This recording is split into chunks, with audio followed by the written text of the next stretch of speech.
Welcome sa JW Broadcasting. Makikita natin ngayon kung paano makakatulong ang Biblia sa buhay natin, paano nito maiingatan yung kaugnayan natin kay Jehovah, pati na yung kaugnayan natin sa ibang tao. Malalaman din natin na kahit magkamali tayo, tinitiyak ng Biblia, natutulungan tayo ni Jehovah na makapanumbalik. Matututuhan natin sa buhay ni Juan Bautista kung paano mapaglalabanan ang takot, kung paano magiging masaya kapag pinagpapala ang iba, at kung paano mananatiling positibo kahit may mga problema.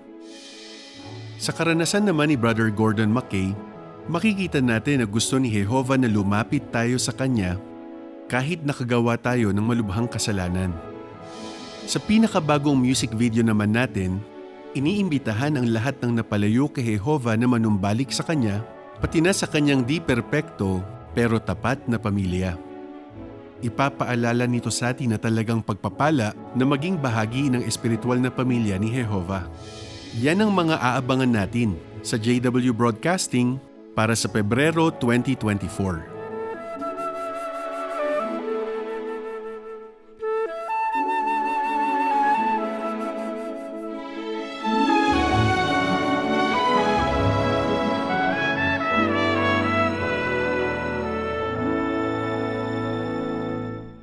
Nung bata pa ako, gustong-gusto ko yung pie na gawa ni Mama. Yun ang pinaka-paborito kong dessert. Di nagbabago lasa nun. Para sa akin, wala nang masasarap pa dun. The best yun. Lagi ko siyang tinatanong, Ma, ano bang nilalagay mo dito? Bakit ang sarap-sarap?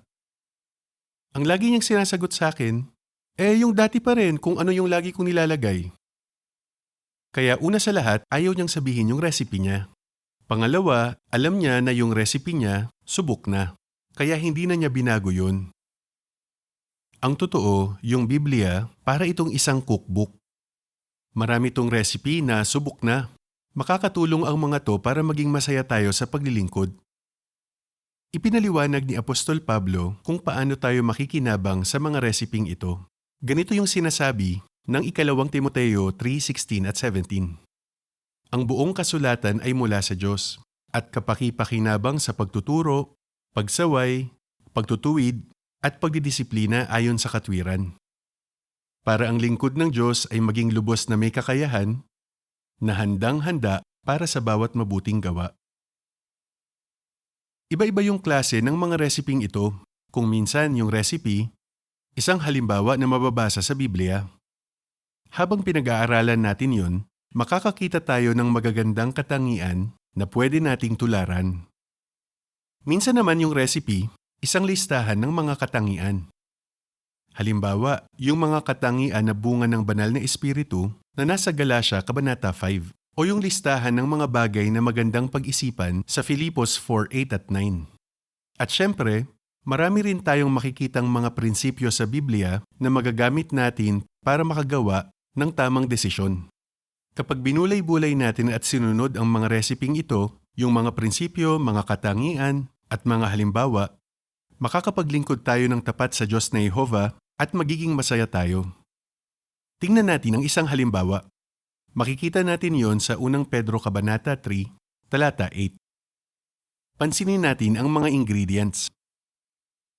Lahat kayo ay magkaisa sa pag-iisip, magdamayan, magmahalan bilang magkakapatid, maging mahabagin at magiliw, at maging mapagpakumbaba.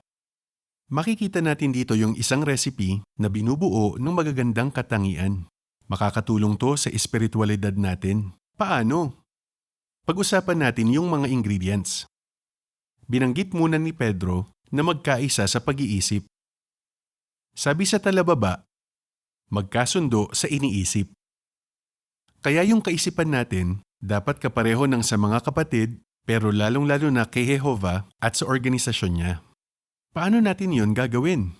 Sinasabi sa huling bahagi ng Isaiah 30:15, magkakaroon kayo ng lakas kung mananatili kayong panatag at magtitiwala. Ganyan mismo ang ginagawa ng tapat na alipin. Kaya sikapin nating tularan ang kaisipan nilang iyon. Manatili rin tayong kalmado at panatag at magtiwala kay Jehovah habang hinaharap ang mga pagsubok sa buhay. Sa ikalawang hari 4, binabanggit ang babaeng Sunamita na nagtiwala sa propetang si Eliseo. Nakaranas siya ng matinding problema sa buhay, pero nanatili siyang kalmado at nagtiwala sa lingkod ng tunay na Diyos. Magandang halimbawa nga para sa atin ang babaeng Sunamita na dapat nating tularan. At makikita natin ang lalim ng tiwala niya sa sinabi niya sa Kabanata 4. Dapat na ganun-ganon din ang tiwala natin sa Diyos na Jehovah at sa mga inatasan niya ngayon dito sa lupa. Ano ba ang kwento ng Sunamita?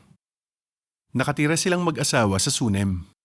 Kapag nandun sa lungsod na iyon si Eliseo, madalas niyang bisitahin ang mag-asawang ito at patibayin sila. Napaka mapagpatuloy ng mag-asawang ito, kaya gustong makabawi ni Eliseo sa kanila. Ano kaya ang ginawa niya? Mababasa natin sa ikalawang hari, Kabanata 4, talata 14 hanggang 16, na walang anak ang babaeng Sunamita at matanda na ang asawa niya. Kaya sinabi ni Eliseo na sa susunod na taon, meron na siyang kakargahing anak. At, gaya ng sabi sa kanya ni Eliseo, nagkaroon nga siya ng anak nung sumunod na taon. Yun nga lang, may masaklap na nangyari. Nung lumaki na yung bata, pinuntahan niya yung tatay niya na nasa bukid. Sa talata 19, sinabi ng bata na masakit ang ulo niya at di nagtagal namatay ang bata dahil doon. Nako! Anong gagawin ng Sunamita? Namatay ang kaisa-isang anak niya. Pero, nagtitiwala pa rin siya sa lingkod ng tunay na Diyos, si Eliseo. Kaya, ganito ang sinabi niya sa asawa niya sa talata 22. Pakisuyong papuntahin mo sa akin ang isa sa mga tagapaglingkod kasama ang isang asno at hayaan mo akong makapunta agad sa lingkod ng tunay na Diyos at makabalik uli. Sa 23, sinabi ng asawa niya, bakit ka pupunta sa kanya ngayon? Parang sinasabi niya, ano pang magagawa niya? Pero, tingnan natin ang sagot ng babae. Ipagpatuloy natin ang pagbabasa sa 23 at 24. Pero sinabi ng babae, huwag kang mag-alala. Kaya nilagyan niya ng siya ang asno at sinabi sa tagapaglingkod niya, bilisan mo ang pagpapatakbo, huwag mong babagalan para sa akin, malibang sabihin ko sa iyo. Nanatiling kalmado ang babaeng Sunamita at naglakbay siya ng mga 30 kilometers para puntahan si Eliseo. At dahil sa ginawa niya, binuhay muli ni Eliseo ang kanyang anak. Dahil kilalang kilala niya si Eliseo at buo ang tiwala niya sa kanya, alam niyang kaya siyang tulungan ni Eliseo. Kahit napakahirap ng pinagdadaanan niyang sitwasyon, panatag siya at hindi siya nag-aalala. At dahil din sa ipinakitang pananampalataya at pagtitiwala ni Eliseo kay Jehovah, natulungan nito ang babae na manatiling kalmado kahit na sa mahirap na sitwasyon. Sa Isaiah 41:10, tinitiyak sa atin ng Diyos na Jehovah, huwag kang matakot dahil kasama mo ako. Huwag kang mag-alala dahil ako ang Diyos mo. Papatibayin kita. Oo, tutulungan kita. Talagang aalalayan kita sa pamamagitan ng matuwid kong kanang kamay. Sikapin natin na yung kaisipan natin maging kapareho ng kaisipan ng organisasyon ni Jehovah. Kaya maging panatag at magtiwala sa Diyos na Jehovah. At lagi nating tandaan na kasama natin si Jehovah. Kaya anuman ang sitwasyon, hindi tayo mag-aalala. Napakahalagang ingredient nito para maging masaya tayo sa paglilingkod kay Jehovah. Doon sa unang Pedro 3:8, may binanggit si Apostol Pedro na 3 pang ingredients. Mga paraan ito para maipakita ang pag-ibig. Magdamayan, magmahalan bilang magkakapatid, maging mahabagin at magiliw. At para magawa natin yan, kailangan na may empatsya tayo. Ang empatsya ay ang kakayahang maintindihan at maramdaman ang damdamin ng ibang tao. Habang papalapit ang wakas ng sistemang ito, talagang sisikapin ni Satanas na sirain ang pagkakaisa natin. Kaya lalo nang mas mahalaga ngayon na magpakita tayo ng pag-ibig at ng empatsya sa isa't isa. Yan ang kailangan para lagi tayong magkaisa. Kitang-kita natin ang empatsya sa organisasyon ni Jehovah. Lahat tayo nagkakaroon ng mga problema. Pero ganun din ang mga tagapangasiwa na nangunguna sa organisasyon ni Jehovah dito sa lupa. Yung ilan sa kanila namatayan din ng mahal sa buhay gaya natin. Yung iba naman nagkakasakit at may mga alalahanin, gaya rin natin. Naiintindihan nila tayo kaya mahal natin sila. Yung makalangit na bahagi ng organisasyon ni Jehovah, ganun din. Mula nang magrebelde si Satanas, nakakaramdam na si Jehovah ng lungkot, pagkadismaya, at galit sa mga ginagawa ng di perpektong tao. Kaya ang ating Ama sa Langit, si Jehovah, nararamdaman din niya yung nararamdaman natin. Ganyan din si Jesus. Nakaramdam siya ng pagkadismaya, ng lungkot at ng galit nung makita niya yung pagrerebelde ni Satanas, ni Adan at ni Eva at ang naging resulta nito. Ang totoo nang bumaba si Jesus sa lupa at maramdaman niya yung nararamdaman nating mga tao, mas naintindihan na niya tayo. Sa Abril 15, 2002 ng Bantayan, may artikulo na may pamagat na Empatya, Susi sa Kabaitan at Pagkamahabagin. May 3 paraan doon para maging mas matalas ang pakiramdam natin sa pangangailangan at damdamin ng iba. Una, makinig. Sa pamamagitan ng maingat na pakikinig, malalaman natin ang mga suliraning napapaharap sa iba.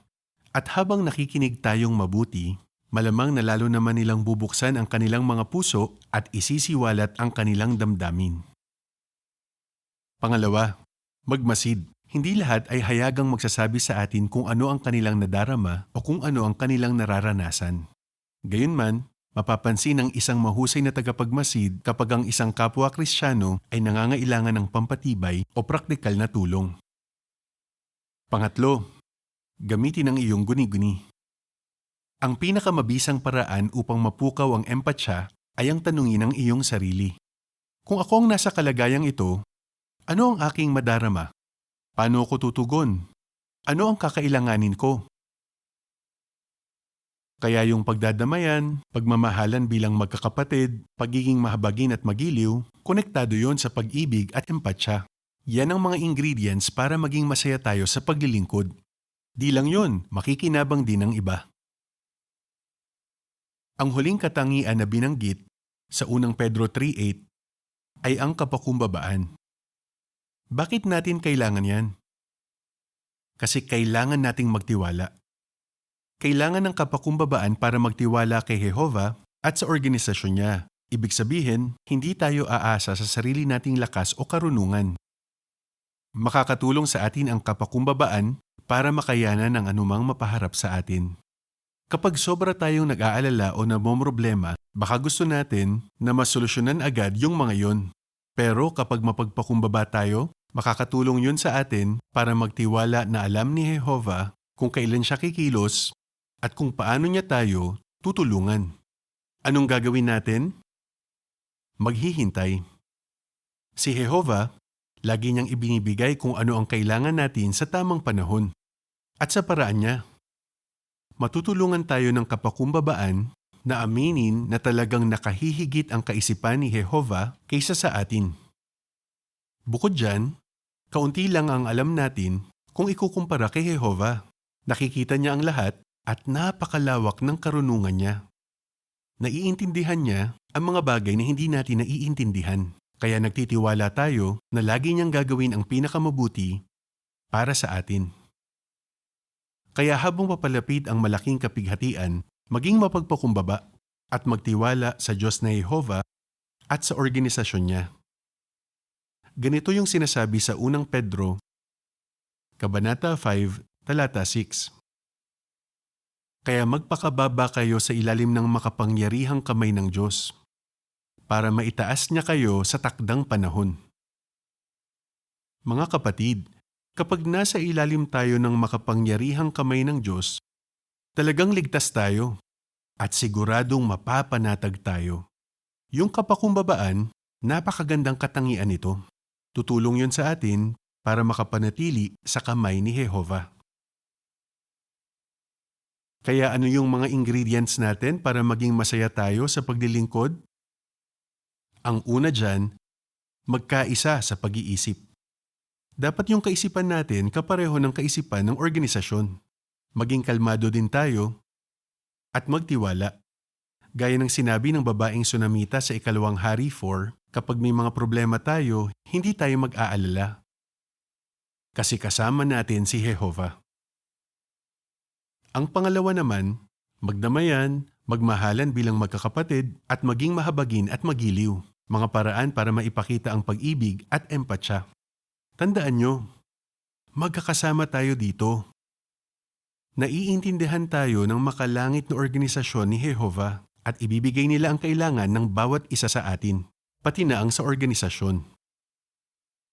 Panghuli, tandaan, mahalagang ingredient ang kapakumbabaan para magtagumpay sa paglilingkod.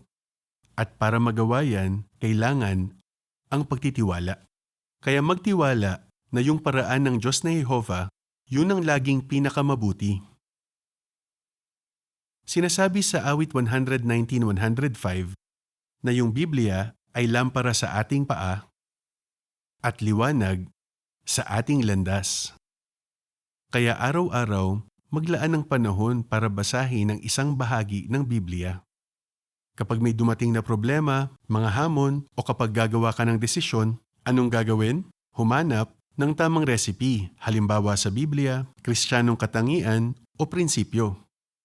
Kapag ginawa mo yan, gagawing maliwanag ni Jehovah ang landas mo at tutulungan ka niya na maging tapat at masaya sa paglilingkod. Nakita natin na yung mga recipe sa Biblia, makakatulong yon sa espiritualidad natin, pati na sa kaugnayan natin sa iba. Sa mapapanood na interview, tingnan kung paano nakatulong sa mag-asawa ang mga resiping ito para maayos nila ang di magandang epekto ng maling mga desisyon.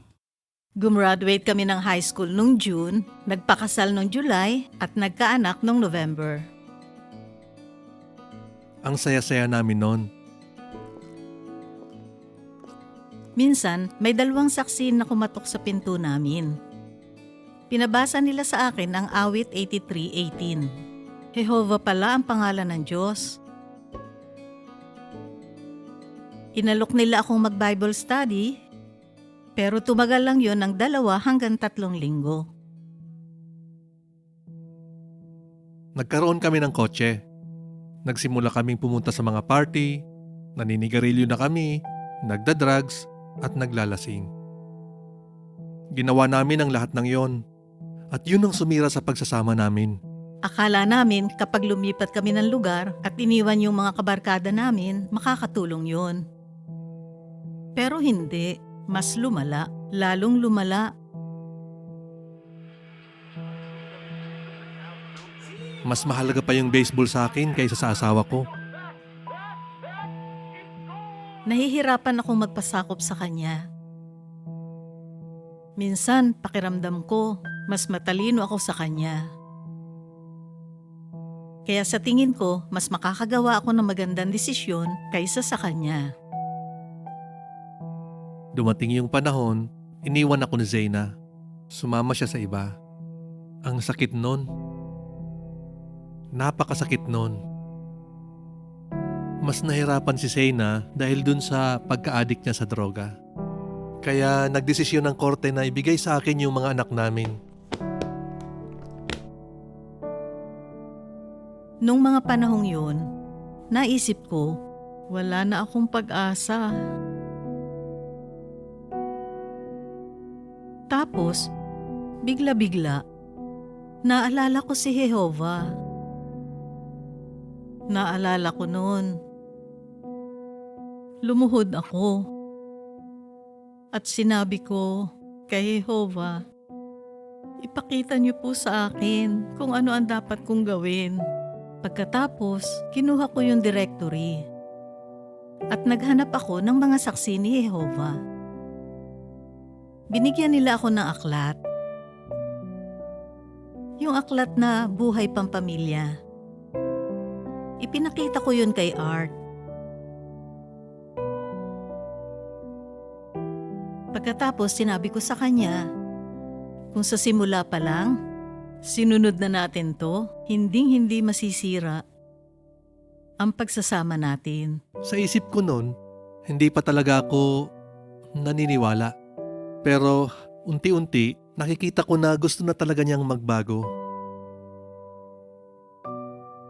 Inihinto niya yung pagdadrugs at napapansin ko, nagbabago na rin yung ugali niya. Sa maikling panahon lang, bumubuti na ng bumubuti yung sitwasyon namin. Kaya nagpasya na akong sumama sa study ni Sena at doon na talaga nagsimula na nagbago yung buhay namin.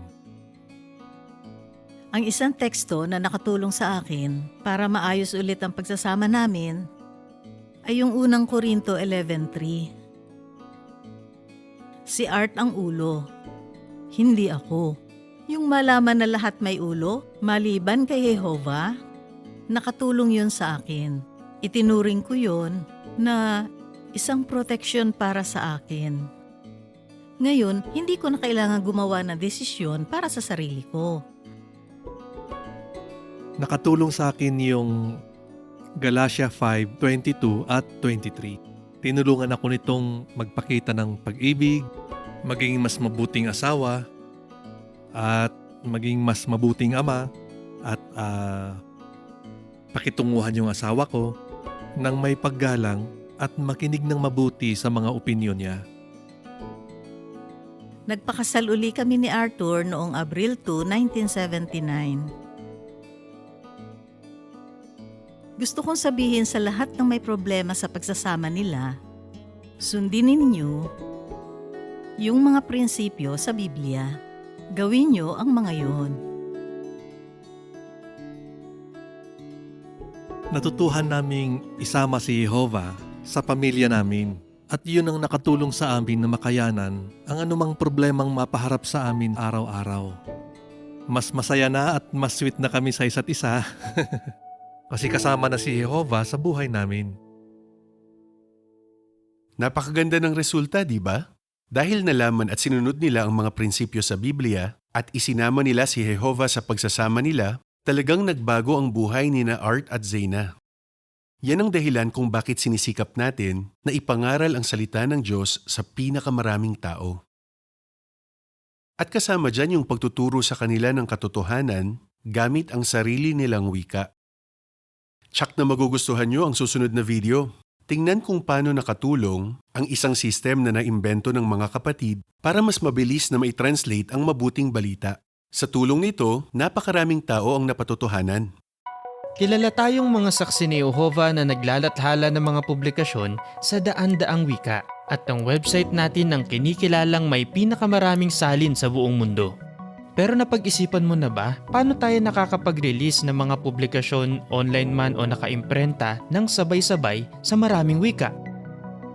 Ang sikreto, isang publishing system na ginawa ng mga kapatid mahigit 40 years ago. Isa ito sa pinaka-advanced na publishing system noong panahong ilabas ito. Tinatawag itong MEPS. Pero ano nga ba ang MEPS? Alamin natin. At tingnan kung paano nakatulong ang teknolohiyang ito sa pagkakaisa ng bayan ng Diyos at kung paano nito binuksan ang pagkakataon nating makapagpatotoo sa pinakamaraming tao.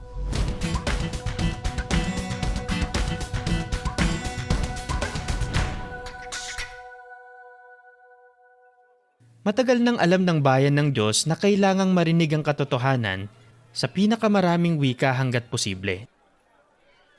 Inihula sa Apokalipsis 14:6 na ang mabuting balita ay dapat ipangaral sa bawat bansa at tribo at wika at bayan. Kaya mula pa noong mga huling taon ng 1800s, bukod sa English, isinalin ng mga estudyante ng Biblia ang mga publikasyon natin sa iba pang wika para malaman ng mga tao ang katotohanan sa wikang naiintindihan nila. Pero sa loob ng maraming taon, napakalaking trabaho ng paglalathala ng mga publikasyon natin sa maraming wika. Isipin ito, na-assign ka sa printery ng Bethel mahigit 50 years ago. Napakainit at napakaingay. Para makapag-imprenta, gumagamit tayo ng makina na ginagawang slab ang tunaw na tingga. Dito makikita ang mga letrang iimprenta. Paisa-isang linya lang ang kaya. Tinatawag itong slugs. Dapat na maingat na pagsamasamahin ng mga gumagawa ang mga pahina. Inaayos nila ang mga slugs na nagiging isang malaking metal frame. Gagamitin ito para makagawa ng mat na may mga naka-emboss na letra. Pagkatapos, kukuha ulit ng tunaw na bakal para makagawa ng mga printing plate mula sa mat. At kung marami ang iiimprenta, ilulublob nila ang plate sa nickel para tumigas. At panghuli, matapos linisin ang mga plate, handa na itong ilagay sa malaking rotary printing press. At kung kailangan ilathala ang publikasyong ito sa iba pang wika, kailangang ulitin ang prosesong ito mula ulit sa umpisa. Para gawin ang isang magazine, ilang buwan din ang kailangan para matranslate ito mula sa English, maihanda ang typeset at maimprenta. At kung aklat naman, aabutin ito ng mga taon. Pero di nagtagal, napalitan ang prosesong ito ng pag-iimprenta. Ginamit na ang phototype setting at ang mga offset presses. Panahon na para sumabay ang Bethel sa pagbabagong ito. Kaya nagsimula tayong gumamit ng mga computer. Pero may kakaibang hamon na napaharap sa mga kapatid. Noong mga panahong ito, nag-iimprenta na tayo ng mga publikasyon sa mahigit 167 na wika. Kaya kailangan natin ng isang publishing system na magagamit natin para makapag-imprenta sa ganyang karaming wika at higit pa.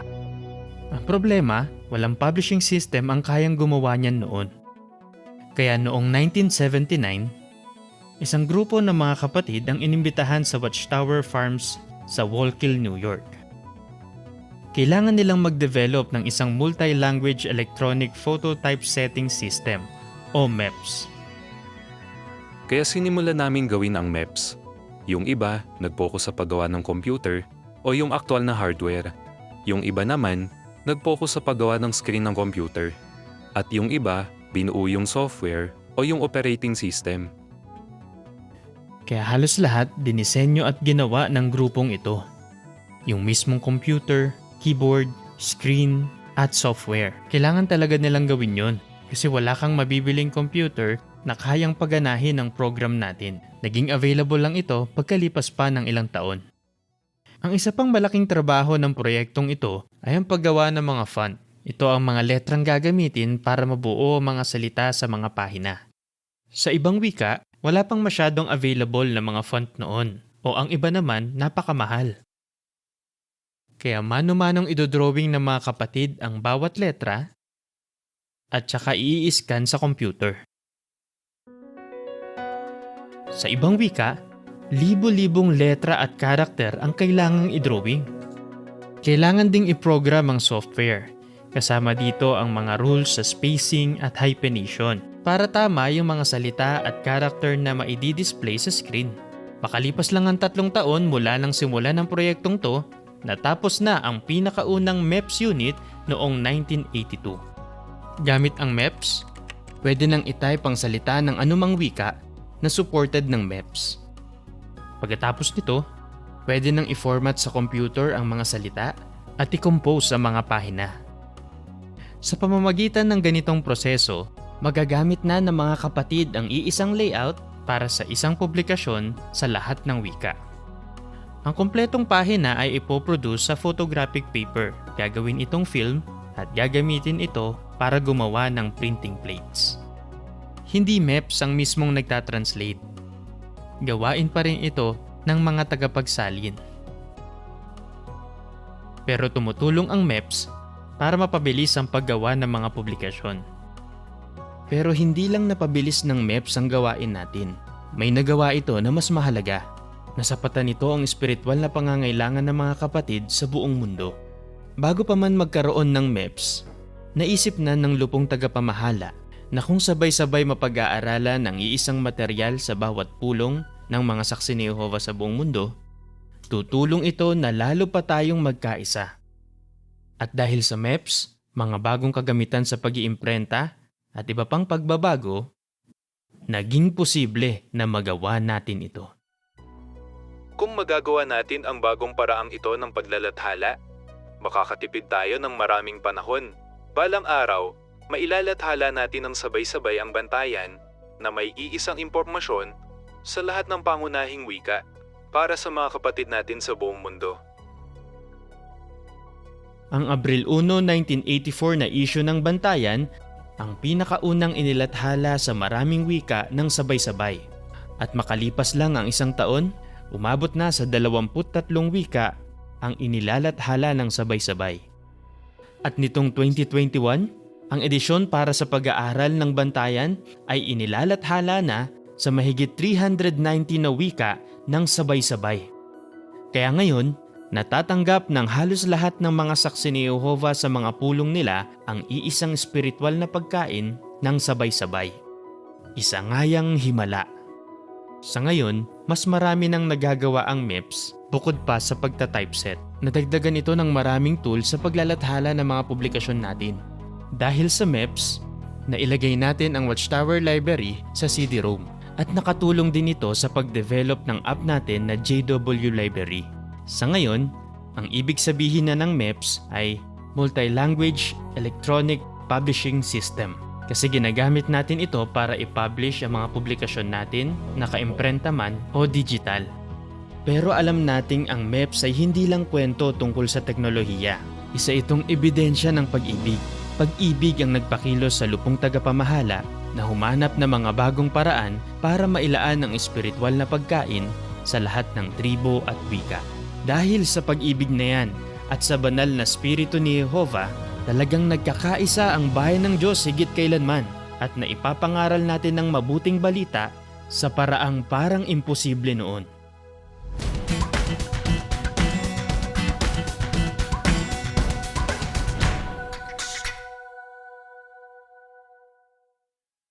Dati, tinutunaw pa yung tingga para maging slab. Ngayon, computerized na yung paglalathala. Di ba napakalaking pagsulong ang nagawa dahil sa MEPS? Dahil dito, nagkakaisa ang bayan ni Jehovah habang ipinapangaral ang mabuting balita sa buong lupa para marinig ng lahat ng bansa. Pero dumating na ba sa punto na naiisip nyo kung talaga nga bang pinagpapala kayo ng Diyos na Jehovah? Tingnan natin kung ano ang matututuhan natin sa buhay ni Juan Bautista. Makakatulong yan para matiyak natin na mahal tayo ni Jehovah at napoprotektahan niya tayo.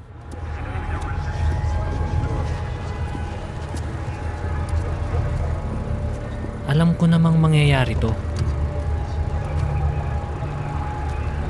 Pag-uusigin talaga ang tunay na mga Kristiyano. Pero ang hirap pa ring makita nung inaaresto si Brother Vasil.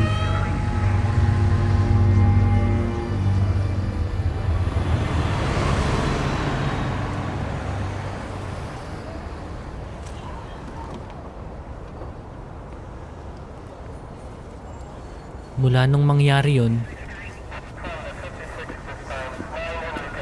takot na akong mangaral sa iba.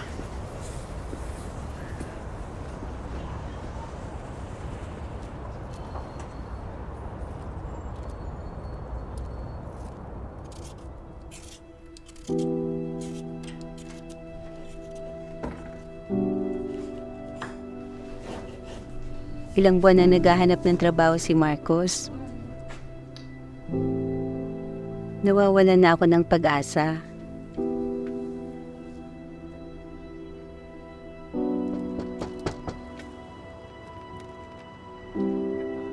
Nagpapasalamat naman ako at sinusuportahan niya ang pagpapioneer ko. Pero, di kaya dapat siya mag-focus muna sa paghahanap ng trabaho?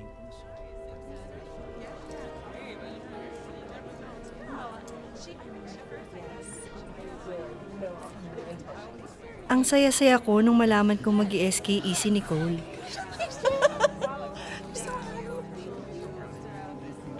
Pero habang tumatagal, parang naaawa na ako sa sarili ko. Nasisiraan ako ng loob. Bakit yung iba ang daming natatanggap na pribilehyo? May problema ba sa akin?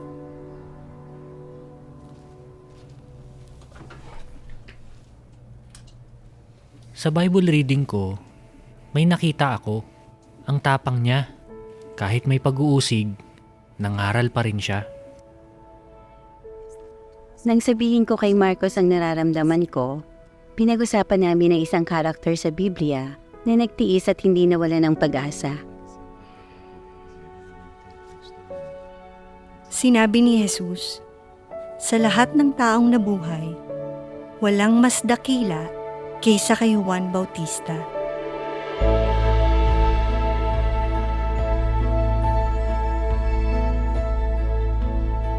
Marami sa mga nakinig sa kanya ang nagsisi at nagpabautismo.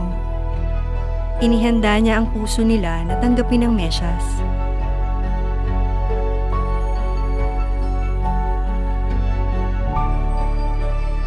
Binautismohan pa nga niya ang anak ng Diyos.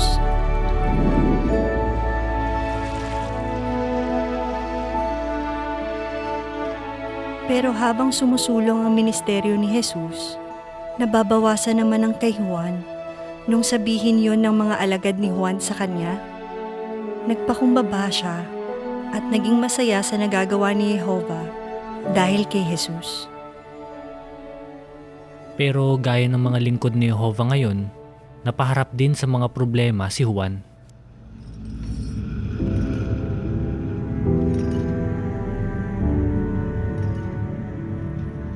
Nabilanggo siya kasi walang takot niyang sinabi ang katotohanan.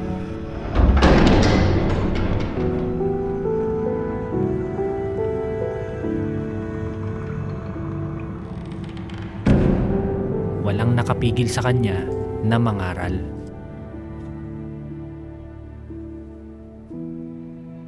Habang lumilipas ang panahon at nakabilanggo pa rin siya, kailangan ni Juan ng pampatibay. Parang ako.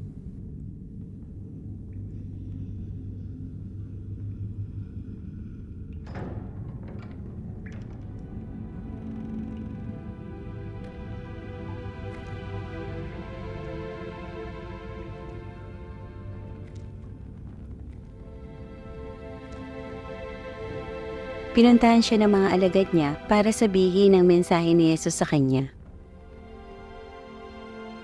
Tignan mo ang mga nagagawa ni Jehovah sa paligid mo.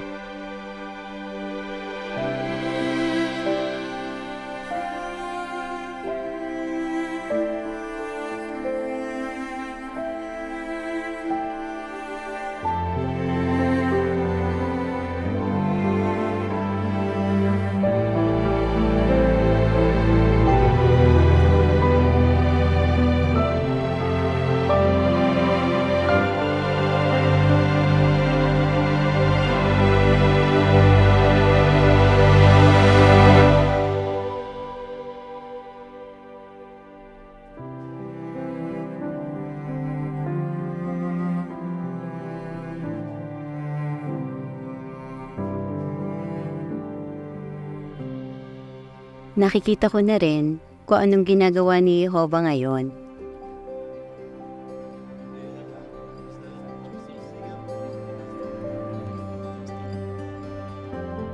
Dapat kong tularan si Juan Bautista, magtiis at huwag mawala ng pag-asa.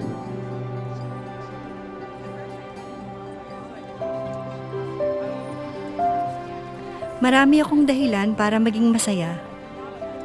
Isa na doon, yung makita kong ginagamit ni Jehovah ang iba para mangyari ang kalooban niya.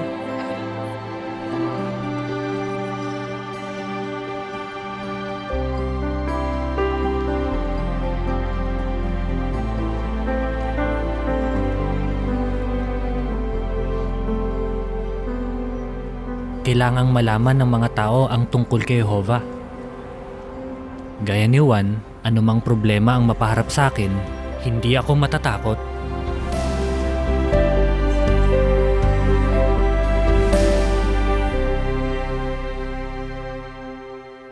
Ang gaganda ng mga aral na natutuhan natin.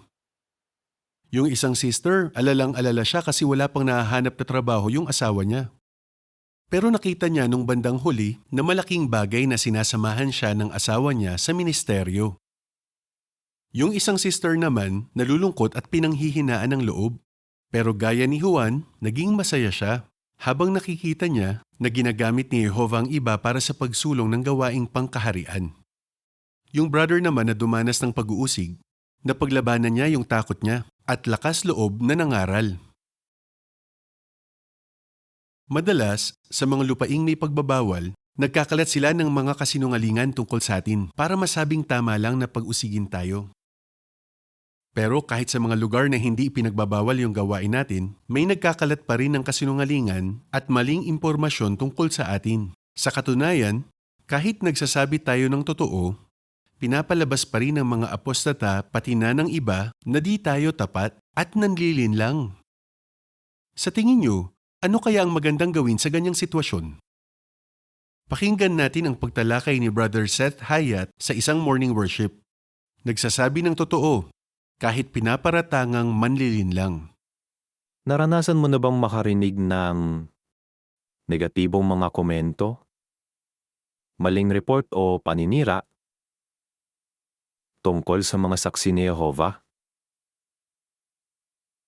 Baka may nabasa ka sa dyaryo o napanood mo sa isang balita sa TV. O habang nasa ministeryo, may nagsabi ng negatibong komento. Pwedeng tungkol ito sa iba't ibang paksa.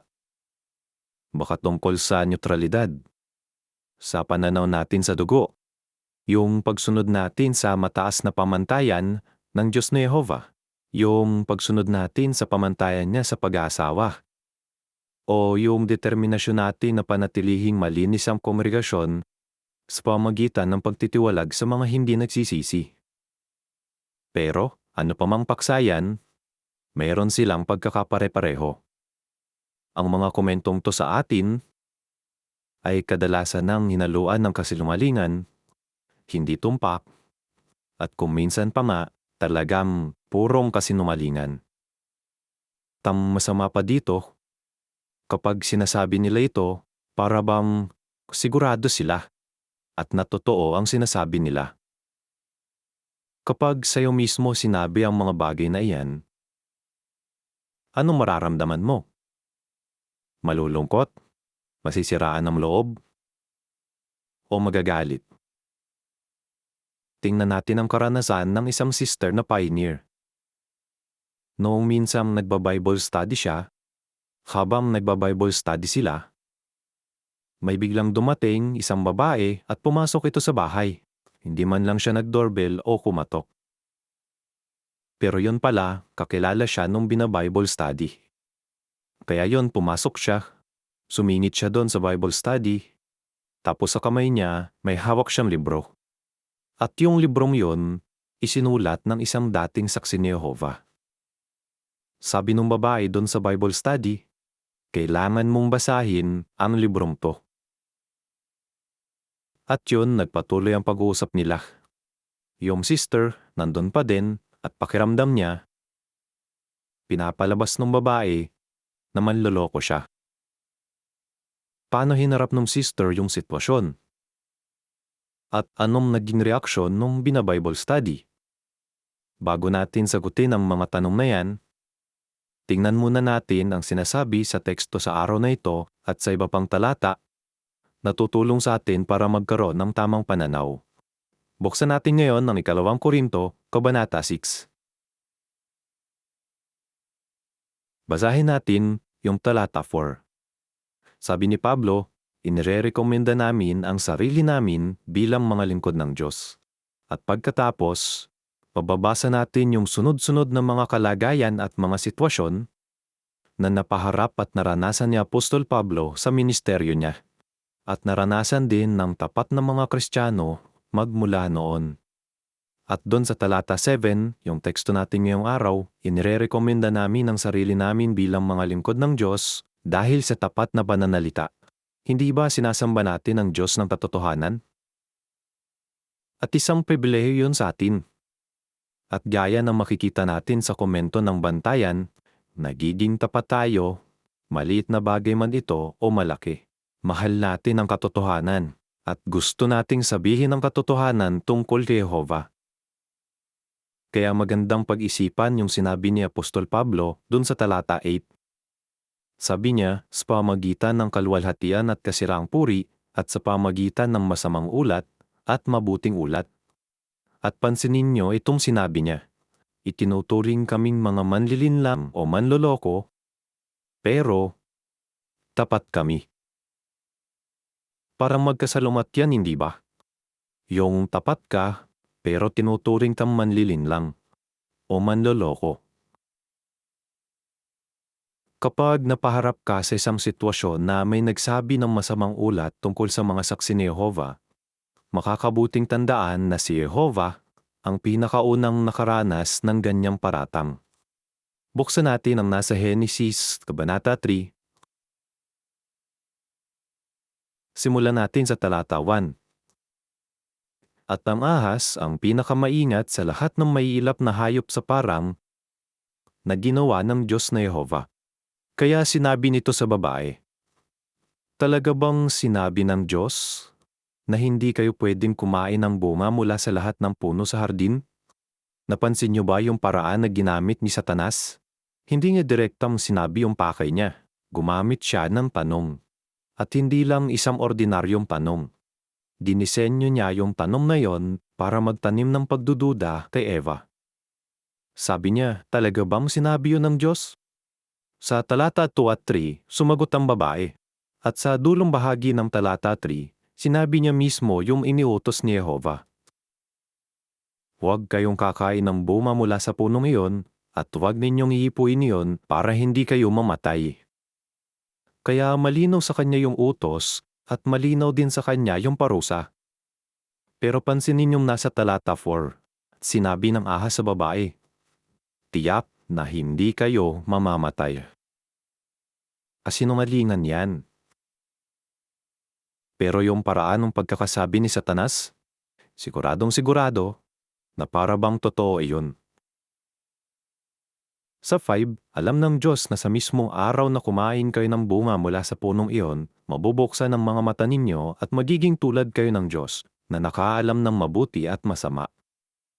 Si Satanas, na ama ng pasinungalingan, ay pinagbibintangan si Yehova na isang manlilinlang. Si Jesus, noong nasa lupa siya, nakaranas din siya ng kaparehong paratang. At si Apostol Pablo, tinawag siya ng mga manguusig niya na isang manlilinlang. Kaya kapag may nagsasabi sa atin ng di totoo o maling ulat, hindi na tayo nagtataka. Pero ang tanong, paano natin yun naharapin? Sa sitwasyon ni Eva, may naisip ka bang itinanong sana niya sa sarili niya? Para nakagawa sana siya ng matalinong desisyon? Halimbawa, anong alam ko tungkol dun sa isa na pinanggagalingan ng masamang ulat? Ano kayang motibo niya? Talagang nga kayang nagmamalasakit siya sa akin? O meron siyang masamang balak? At itong isa pang tanong. Bago ko paniwalaan yung isang bagay o yung masamang ulat na galing sa hindi ko naman kilala, meron ba akong mapagtatanungan na kilala ko at pinagkakatiwalaan ko para makakuha ng magandang payo? Pwede sanang kinausap muna ni Eva si Adan. Tapos pwede rin nilang sabihin yon kay Yehova. Ibang-iba sana ang kalagayan ng mundo natin ngayon kung tinanong lang sana ni Eva ang mga tanong na yan sa sarili niya. Pero pinili niya na paniwalaan ang kasinungalingan. Balikan natin yung pioneer na sister at yung Bible study niya na binanggit natin kanina. Paano nila hinarap yung sitwasyon? Ikinuwento nung pioneer na sister na naisip niya na bisita lang siya doon at bahay iyon ng Bible study niya. Kaya pakiramdam niya hindi maganda kung sisingit siya sa usapan nilang dalawa. Kaya nagpasya siyang wag na lang magsalita. Anong ginawa ng Bible study? Nakakatuwa, tinanong niya yung babae. Sabi niya, kilala mo ba yung sumulat ng librong yan? Hindi. Alam mo ba yung motibo niya kung ba't niya sinulat yan? Bakit siya magsusulat ng ganyan? Ito, kilala ko siya. Lagi niya akong pinupuntahan para i-Bible study at alam ko na maganda yung motibo niya. Kaya sa tingin ko, hindi ko kailangang basahin yung librong yan. Ang ganda nung naging sagot niya. Malinaw sa Bible study ang totoo. At malinaw din yun sa atin. Inaasahan natin at hindi na tayo nagugulat kapag napaharap din tayo sa ganyang sitwasyon o baka malagay pa nga tayo sa sitwasyon na pinagbibintangan tayong manlilinlang. Malinaw na sinasabi sa atin ni Yehova na may ilan na handang ipagpalit ang katotohanan ng Diyos sa kasinungalingan. Pero tayo, Hinding-hindi natin ipagpapalit ang katotohanan. Mananatili tayong tapat kay Jehovah, ang Diyos ng katotohanan. Patuloy nating inirerekomenda ang sarili natin bilang mga lingkod ng Diyos sa pamagitan ng tapat na pananalita. Ngayon naman, panoorin natin ang karanasan ng isang brother. Gumawa siya ng malalaking pagbabago sa buhay niya nang tanggapin niya ang katotohanan. Pero pagkalipas ng ilang taon, nakagawa siya ng kasalanan. Tingnan natin kung anong nararamdaman ni Jehovah sa mga napalayo sa kanya at kung paano niya sila inaalalayan para makabalik sila sa kongregasyon.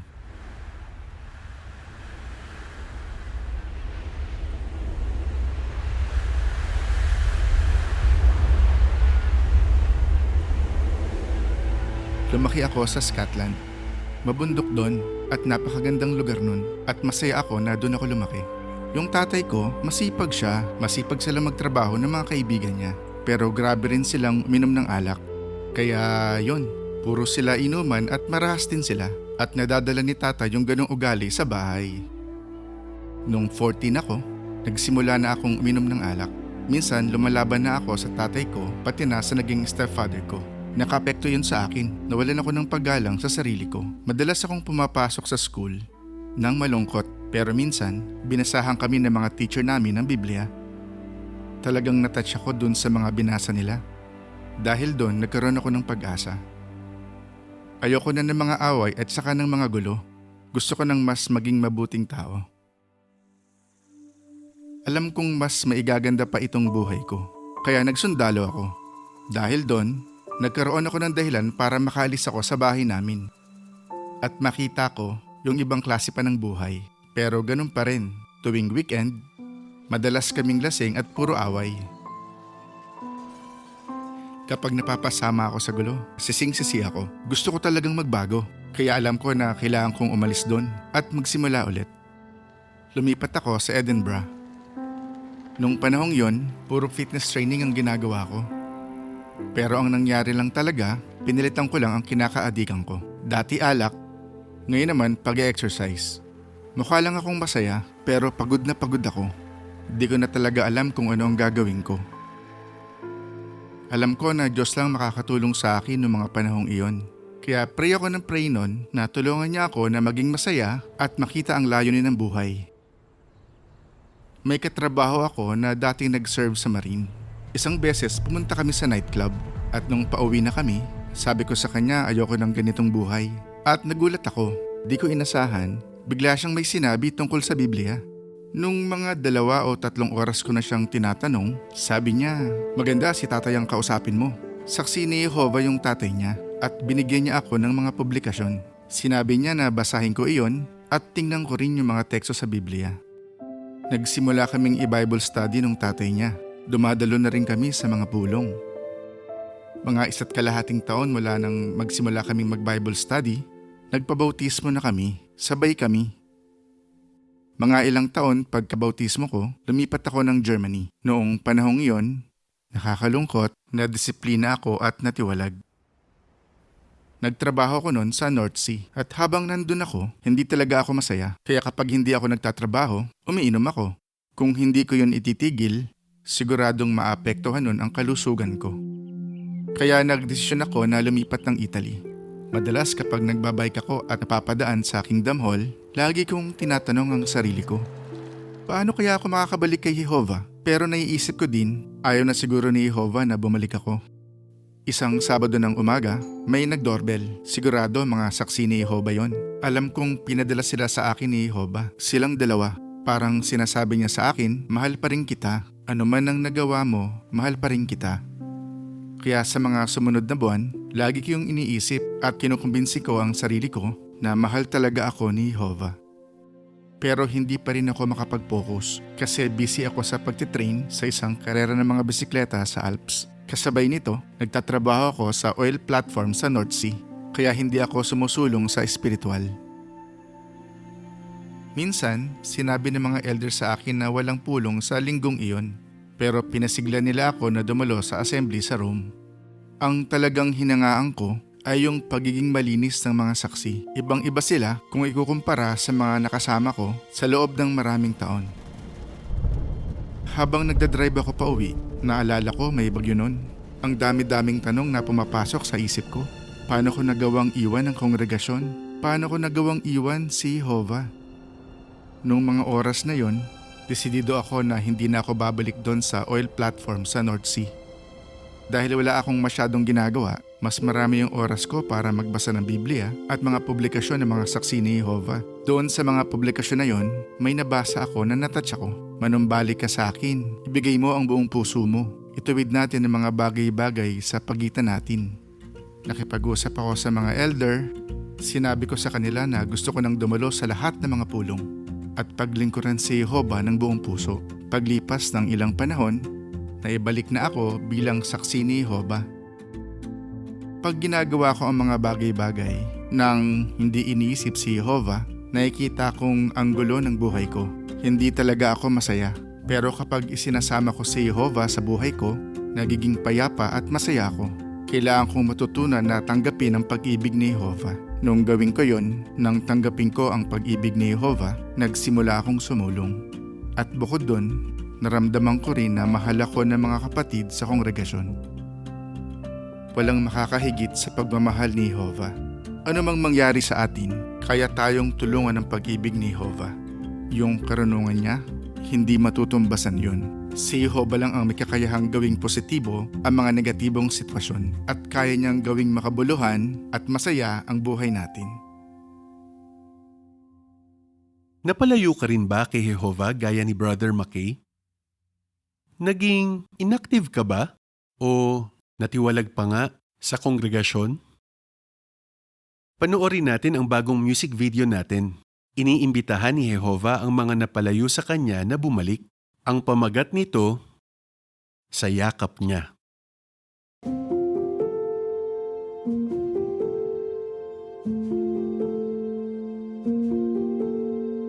Para akong tupa na nawalay sa pastol, di ko na makita saan nababatungo ang buhay ko. Salamat sa ating Ama, mahal niya ang mga tupa niya. Nahanap niya ang isang tulad ko, pinadama ang malasakit niya. Ako'y ibabalik niya at aakayin niya at ako'y dadalhin sa yakap niya.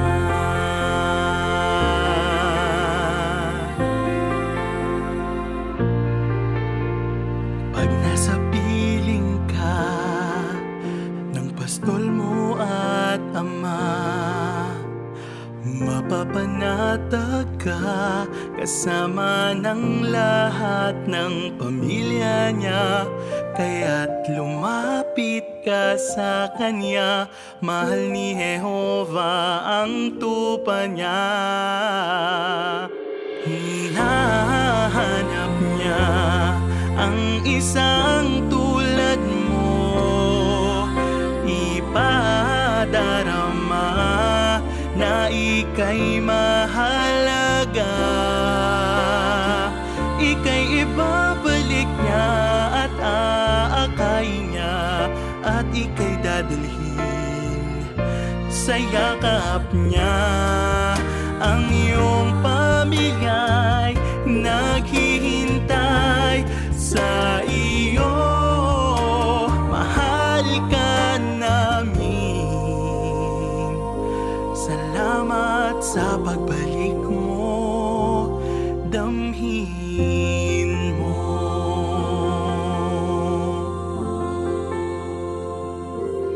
Yakap niya.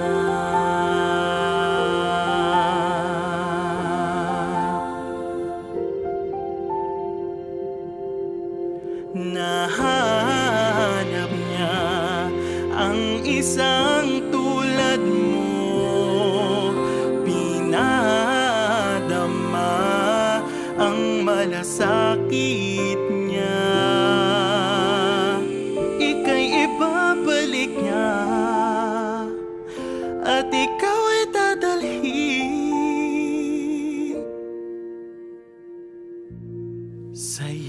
yakap niya.